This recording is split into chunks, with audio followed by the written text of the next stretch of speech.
Halo Bray, kembali lagi di Gaptek News. Seperti biasa, setiap minggunya gue akan meng-highlight beberapa berita mengenai teknologi PC hardware yang menurut gue menarik, tapi nggak tahu kalau menurut lo. Oh iya, kondisi mata gue saat ini belum sembuh, jadi gue masih nggak menghadap kamera. Dan sorry kalau video ini mungkin agak berantakan, karena gue masih perlu banyak istirahat, ditambah lagi gue masih ada utang untuk bikin review Ryzen 5 1400 dan 1600 untuk video review yang akan mendatang. Oke, berita pertama ada dari Apple yang baru aja merilis iMac Pro terbaru mereka. Jarang-jarang di sini Apple benar-benar meng-highlight spesifikasinya terang-terangan dan seakan-akan seperti nilai jual utama dari iMac-nya ini.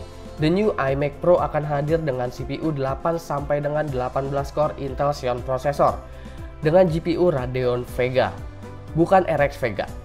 Yes, karena arah pasar mereka memang untuk high-end workstation. iMac Pro ini juga dilengkapi dengan layar 5K Retina display, which is itu yang selalu jadi andalan Apple karena belum ada satupun yang menandingi kualitas dari Retina display. iMac Pro juga akan memiliki memori up to 128GB, 4x USB Thunderbolt, 4x USB 3.0, 10GB Ethernet, card reader, dan akhirnya audio jack 3,5 mm. Harga iMac Pro ini mulai dari $4.999. Memang harganya selalu sultan untuk Apple, tapi kali ini cukup make sense kalau dihitung-hitung dengan spek yang sekarang ini. Asus, HP, dan Lenovo akan membuat notebook dengan Qualcomm Snapdragon. Prototype circuit board untuk platform ini udah sempat dipamerkan di Computex 2017 kemarin. Dan notebook ini bukan beroperasi dengan OS Android ataupun Chrome OS, melainkan dengan Windows 10, alias ini akan menjadi notebook pertama yang menggunakan ARM processor based on Snapdragon 835. Tentu dengan hadirnya Snapdragon 835 ini juga notebook tersebut akan memiliki gigabit LTE connection, sehingga nantinya pengguna bisa punya notebook dengan koneksi on the go seperti halnya smartphone. Dengan Snapdragon pula mereka berharap bisa menghadirkan notebook dengan daya tahan baterai yang jauh lebih efisien dari notebook pada umumnya. Tapi tentu belum banyak yang bisa diharapkan mengenai performance-nya karena akan sulit untuk mengoperasikan Windows 10. Paling enggak kebutuhan office browsing bisa lancar dengan baterai yang tahan 1 atau 2 hari. Selanjutnya itu adalah berita mengenai Radeon RX 570 dan RX 580 yang kesulitan stok. Belakangan ini para PC builder sangat susah untuk membeli RX 570 dan RX 580 karena stoknya habis terus. Ini disebabkan karena hebohnya Bitcoin mining yang memang dikabarkan sangat optimal menggunakan kedua GPU tersebut. Hal ini nggak cuma terjadi di Indonesia aja, tapi juga di luar negeri. Saking banyaknya orang yang ingin berburu Bitcoin, stok RX 570 dan 580 pun dalam sekejap bisa habis karena satu orang bisa langsung membeli lebih dari 5 bahkan lebih dari 10 unit. Sampai-sampai ada salah satu retail yang mempromosikan Asus RX 580-nya dengan banner Best Card for Mining. Dan ini adalah berita terakhir mengenai Intel X299 yang menjadi drama dan penuh kontroversi. Mungkin gue akan lebih ngebahas perspektif gue soal drama ini daripada soal beritanya. Minggu lalu Intel udah secara resmi mengumumkan line-up Skylake X dan Kaby Lake X yang menggunakan chipset X299. Bersamaan dengan AMD Threadripper yang menggunakan chipset X399 dengan soket barunya juga. Hal ini sempat jadi drama sampai salah satu tech YouTuber terbesar yaitu Linus menceritakan keresahannya mengenai X299 ini.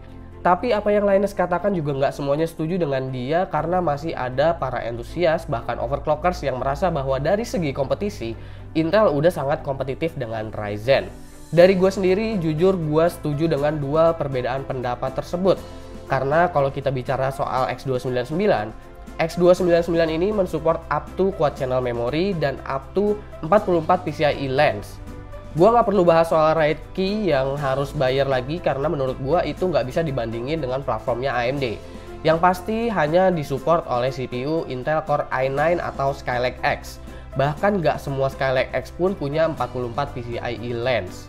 Sementara untuk pengguna Kaby Lake X hanya punya 16 PCIe lanes dan hanya mensupport dual channel memory, which is Kaby Lake X ini kalau dilihat di atas kertas speknya agak menyerupai Kaby Lake pada platform LGA 1151. Bedanya Kaby Lake X cuma bisa dipasang di LGA 2066 yaitu X299. Yang menurut gua praktek bisnis Intel agak sadis karena seakan-akan memaksakan pengguna Kaby Lake X untuk menggunakan X299. yang dimana nantinya akan banyak fitur terbuang dari motherboard ekstra mahal yang udah dibeli. Dan faktanya Ryzen Threadripper ini memiliki 64 PCIe lanes, Meskipun dari segi jumlah core, Threadripper tertinggi punya 16 core, dimana itu lebih sedikit dari Skylake X yang punya 18 core untuk line up paling atasnya. Gue emang belum tes bagaimana kemampuan kedua platform baru tersebut, tapi seenggaknya dari sudut pandang konsumen dan juga strategi bisnis, gue akan merasa rugi jika gue membeli Kaby Lake X karena gue akan dikasih banyak batasan. Dan gue akan diharuskan pakai motherboard yang banyak fitur penting tapi akan kebuang fiturnya. Dan ini nggak akan jadi masalah buat pengguna Core i9. Karena kalau udah sanggup beli CPU dan motherboard semahal itu, gue yakin budgetnya ada untuk memaksimalkan platformnya dan nggak akan ngoceh kalau dicekokin susu sama Intel. Dan di Threadripper, gue merasa akan mendapatkan full fiturnya karena AMD nggak melakukan cara paksaan halus kayak Intel. Gue bisa dapat full 64 PCIe lens, quad channel memory, dan lain-lain. Ditambah lagi harganya yang tetap make sense. Andaikan Skylake X ini lebih kenceng dari Threadripper pun, gue akan tetap ngerasa bahwa praktek Intel ini udah agak ngaco untuk X299 ini. Sekali lagi gue tekenin dalam tanda kutip, ini adalah pendapat gue jika gue adalah seorang pengguna Kaby Lake X dan X299. Jika kenyataannya platform X299 ini nggak seperti apa yang kita bayangkan sekarang, gue akan sangat mengapresiasi Intel banget, sangat. Ini adalah feedback dari kami. Produk Intel kali ini sangat hebat dan begitu inovatif, tapi please jangan terlalu membatasi end user. Please. Oke, cukup. Ini yang paling terakhir yaitu pengumuman pemenang giveaway Galaxy GTX 1050 2GB. Selamat untuk Fauzi Pratama dari Bogor karena telah memenangkan giveaway ini. Gua udah kirim email untuk proses konfirmasi dan pengiriman barangnya, harap dicek. Dan barang ini 100% retail, jadi garansi akan tetap berjalan sesuai garansi resminya dari Cahaya Distribusi.